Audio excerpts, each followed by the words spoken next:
Think you know your 90s X-Men? Well, let's see what you got. This is Comic Book Trivia.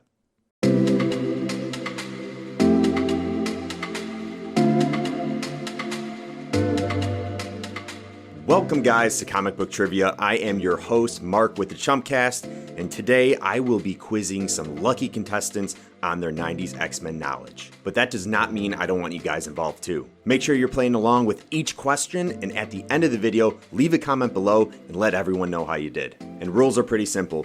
12 multiple choice questions, all around 90s X-Men. That includes characters, comic issues, artists, writers, and even the arcade games and the animated TV show. The contestants will have 10 seconds to answer each question, and questions will increase in difficulty as we go on. But that's it. Let's have some fun. Before we go ahead and meet the contestants, I want to ask that you guys at home go ahead and please click that subscribe button down below, smash that like button, hit the notification bell so you can get updates whenever I post new videos. And as mentioned, make sure you stick around to the end of the video, leave a comment, and let us know how many questions you got right. Without further ado, let's meet our contestants. Chuck, Shauna, how is it going? Hey, what's up, guys? Happy to be here, guys. Check us out on YouTube at Chuckload of Comics, youtube.com/chuckloadofcomics and chuckloadofcomics.com for a breakdown of the nerdy news of the week. It's like headline news for geeks every single Sunday on YouTube. And be sure to check out Mainframe Comic-Con coming up August 15th and 16th of 2020, depending on when you're watching this video, guys. So Mainframe Comic-Con, Chuckload of Comics on YouTube. That is awesome. Well, it's great to have you guys here today. I want to give you guys each a big thanks for coming out and actually being the first contestants for Comic Book Trivia. So thank you, and I hope you have a blast with these questions. Thank you.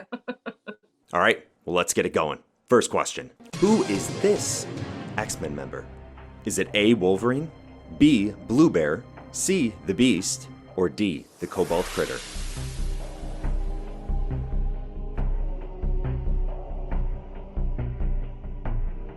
But upon closer inspection, I'm going to go with Dr. Henry McCoy, a.k.a. the Beast. Nice. That's one. Well, I'm glad you guys got that right, because otherwise we're going to have a pretty tough time with these next 11 questions. What X-Men issue is the best-selling American single-issue comic of all time? Is it A, X-Men number 5? Is it B, Uncanny X-Men 266? Is it C, X-Men number 1? Or is it D, Uncanny X-Men 300?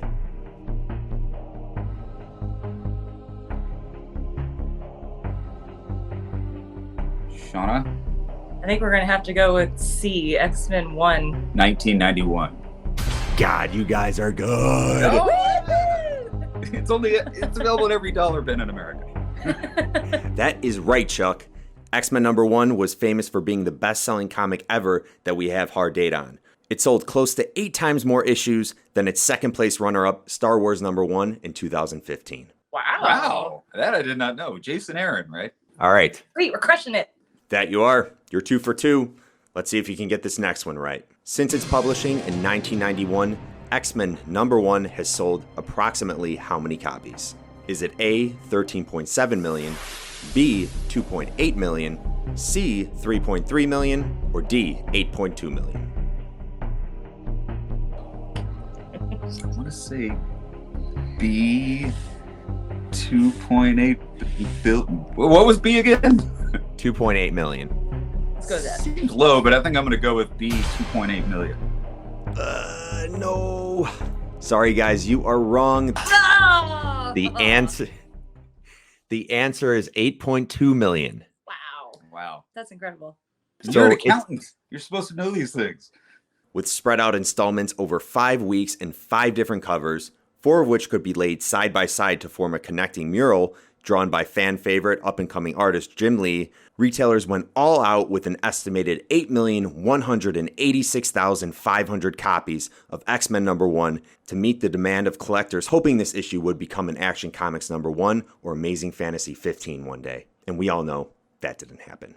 Alrighty, question number 4. The X-Men arcade game in 1992 holds the Guinness Book of World Records for what? Is it A, most ordered arcade machine? Is it B, least amount of times a game has been completed? C, most simultaneous players on an arcade game? Or D, Largest choice of playable characters in an arcade game. Most characters? Because you could play with 4 people on that game. Oh. But this was before Mortal Kombat. Mortal Kombat, you didn't have 4. Oh, they had a lot of characters. I'm gonna say C. Most players in a single. Okay. Yep. We're gonna go with C. Most players in a single arcade machine. You got it. Yeah! Had to analyze that one, man. In the early 90s glorious time of arcade gaming, X-Men held the Guinness Book of World Records for most simultaneous players on a game, allowing up to 6 players at once. Nice. Thought it was only 4. I'm with you. X-Men, I guess, was the first to have 6 players. On to the next question.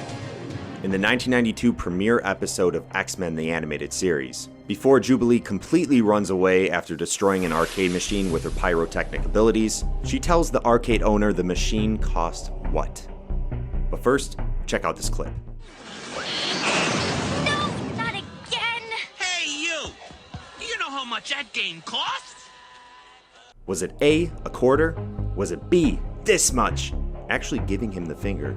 C, nothing now. Or D, your mom.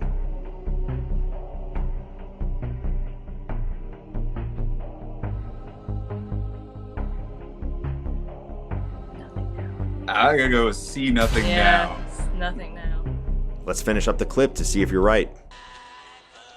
Yeah, a quarter. Hey, you're one of them, ain't you? Darn it. Oh. Oh, so close, guys. Damn. You almost had it. Let's go to question number 5. X-Men number 4 was the first appearance of what Russian comic book supervillain? Was it A, Crimson Dynamo, B, KG Beast, C, Omega Red, or D, Red Hammer?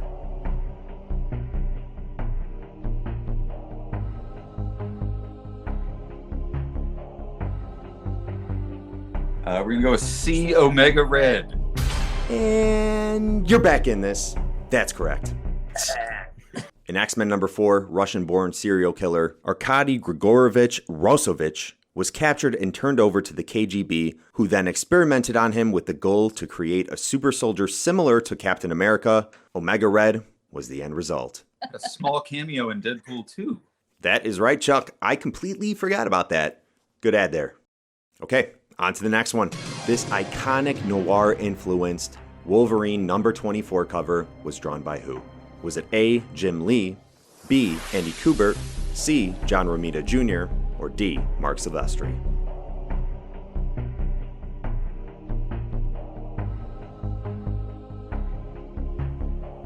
I think I like that. Okay. I think I like B.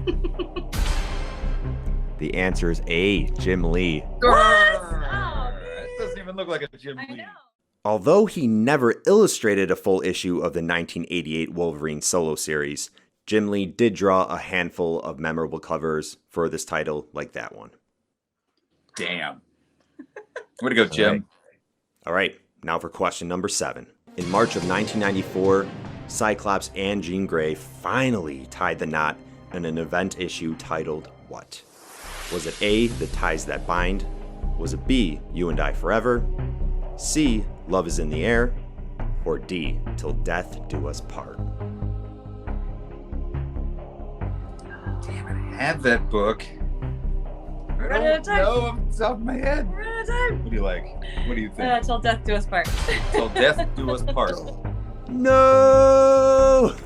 It was A, The Ties That Bind. Aw. Damn it. We were both wrong anyway. Yup, not everyone was happy about this event that took place in X-Men number 30. Wolverine claims he didn't attend the wedding. However, later Sabretooth spotted a shadowy figure in the woods during the wedding and says, "So you were here after all, weren't you?" The implication is this is Wolverine, which is later confirmed in What If Volume 2, number 60. Well, we got some right. All right, Yes, we did. Yes, we did. you got this, guys. I believe in you. Let's finish strong. In Uncanny X-Men 345, we got the first appearance of this character pictured here. Who was it? Was it A, Maggott, B, Worm, C, Beetlebug, or D, Slug Juice?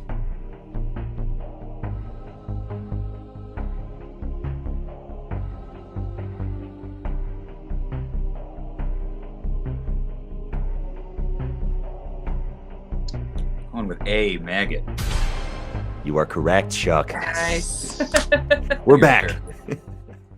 Maggott has to be one of the strangest X-Men with mutant abilities where his digestive system takes the form of 2 slugs, allowing him to eat through practically any substance. After feeding, the slugs then re-enter Maggott's abdomen and pass nourishment into him, giving him incredible power. And on to the final 3 questions. What X-Men writer was credited with the idea of Magneto ripping the adamantium from Wolverine's body in the 1993 X-Men crossover Fatal Attractions? Was it A, Chris Claremont, B, Peter David, C, Scott Lobdell, or D, Mark Waid?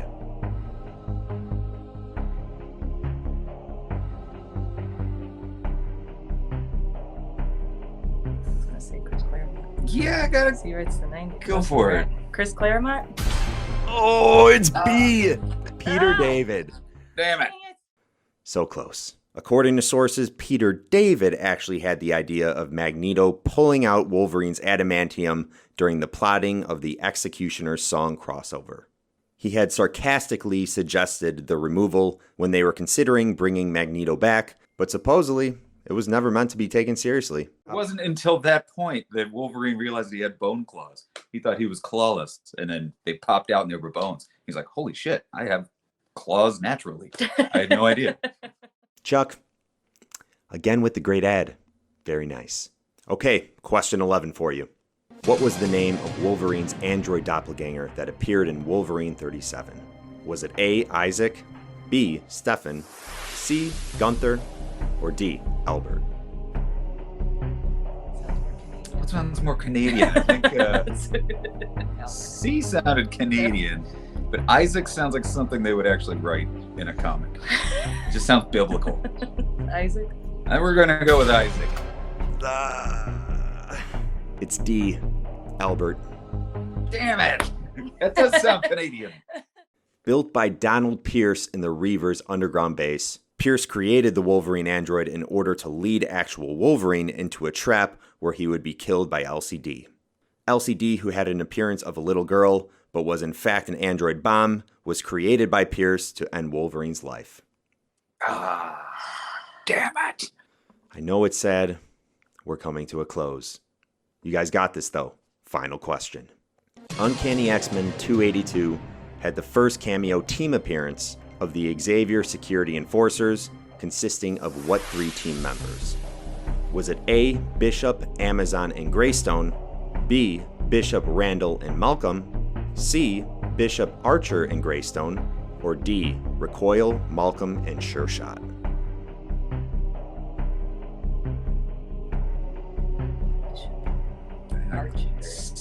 Is it B? I think we're going B. Really? Well, you got it right. Yes! Initially called the Xavier School Enforcers, the team was named after Professor Charles Xavier because the members of the XSE believed in his ideals. With a brief first appearance in X-Men 282 consisting of Bishop, Randall, and Malcolm, some other notable members of the XSE original roster included Archer, Fix, Greystone, and Bishop's younger sibling, Shard. The last and hardest question, seriously, you nailed it, guys. Nice job. Finally. Well, Chuck, Shauna, you guys got 6 of the 12 questions right today. It was an admirable effort, though.